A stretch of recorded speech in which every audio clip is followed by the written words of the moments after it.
My first impressions of Project Tower almost put it as my game of the year. Sadly, it has some things that ended up pulling it down a bit. Let's talk about it. The game works as sort of a bullet hell heckin' hard third-person shooter where you play as a prisoner snatched from Earth by alien invaders and forced to participate in trials against the aliens' own forces so they can use that data to better equip themselves in the future, consistently giving you more weapons and abilities as well in order to try to balance it out, as a resistance seems to be trying to work in the background but may also be playing right into their hands. For my first few hours this worked really well. Bosses seemed easy to beat at times, with punishing attacks if you get overconfident and screw up. The enemies you fight on the lead up to the boss were extremely varied, with their attacks getting stronger and more aggressive as new types are encountered, making some of them just as deadly as the bosses themselves. The issue is that the difficulty spikes practically out of nowhere.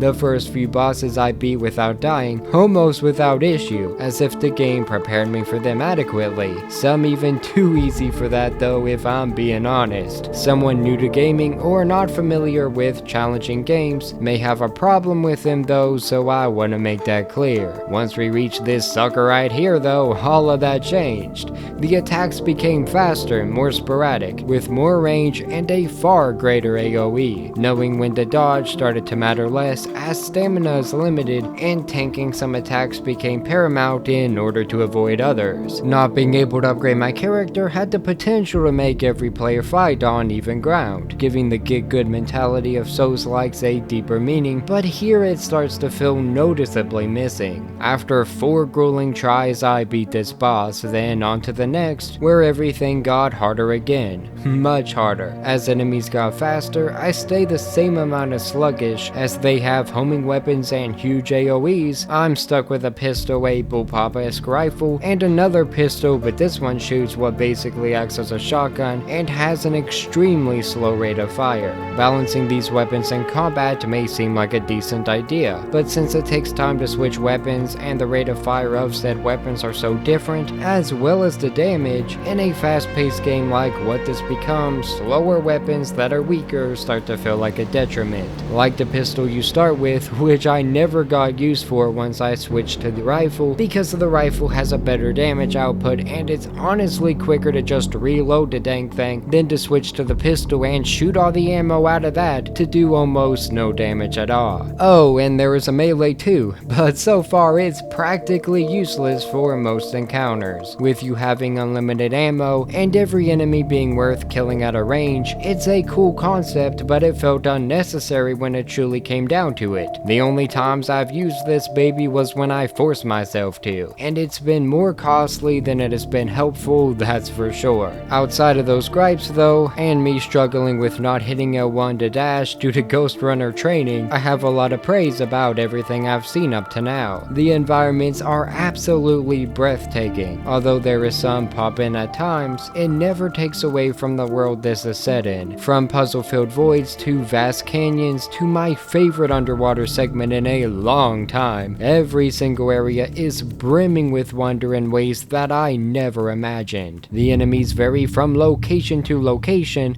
and the best part is that sometimes you can transform into them as well. Nothing beat the childlike excitement I had the moment I transformed into this xenomorph dinosaur thing. It was the most fun I have had all year, and it just sucks that we can't collect these transformations and use them whenever we want, but I understand the reasons behind that limitation gameplay wise. You can also transform into some objects as well, like this tractor beam laser thing, and this statue that makes you undetectable by giant insta-kill automated patrols. They are not nearly as fun as playing as the enemies, but in terms of puzzles, they are a decent switch up from what you may expect, which the puzzles are all really good, to be honest. Some were simpler, like maneuvering this block into the right spot in order to complete the area. Others are a bit more complex, like having to remember when to activate a power that transports you to another dimension, one that has the footing you need to continue on your journey.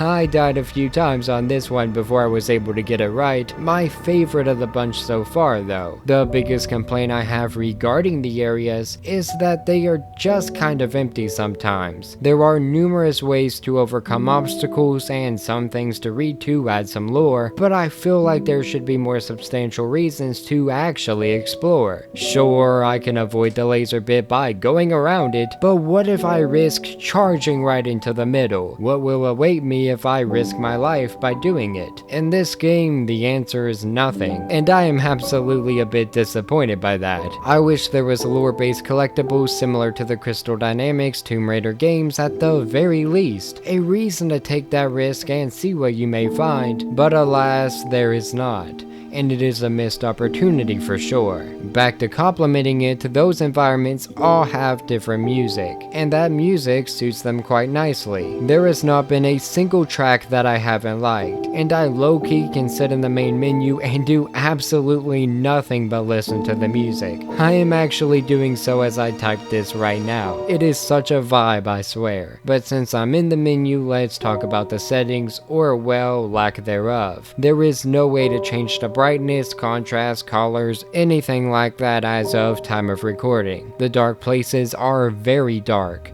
and if your TV screen is dark the way it is, the game will be practically unplayable in those sections. Not being able to do anything about that when it's a staple in practically every other game, especially shooter games, is really silly to me. Hopefully it's able to be patched in or something in the future, but I guess we'll see. The glitches and bugs are minimal. Some moments with climbing can get kinda weird, and sometimes dashing makes my screen flash black, but other than that, I haven't had too many issues with that. Unless that one area's pop-in is a visual glitch, then I'll bring it up as well, just in case. The cutscenes are visually impressive though, and actually animated, which I hate to say, but I was surprised to see. So many games have made me read text on a static image recently that I am glad that this one never went that route. Even Babylon's Fall made that mistake, and I believe it was considered a AAA game. Although the forced slow walk while someone speaks over call is a bit annoying, I do have to admit, and I wish we could normalize getting that out of games. Those, alongside the slow sections and hectic boss fights, make the pacing seem a bit all over the place. Although I love taking a moment to take in the scenery, breathe, and figure out my next move, it's not gonna be for everyone,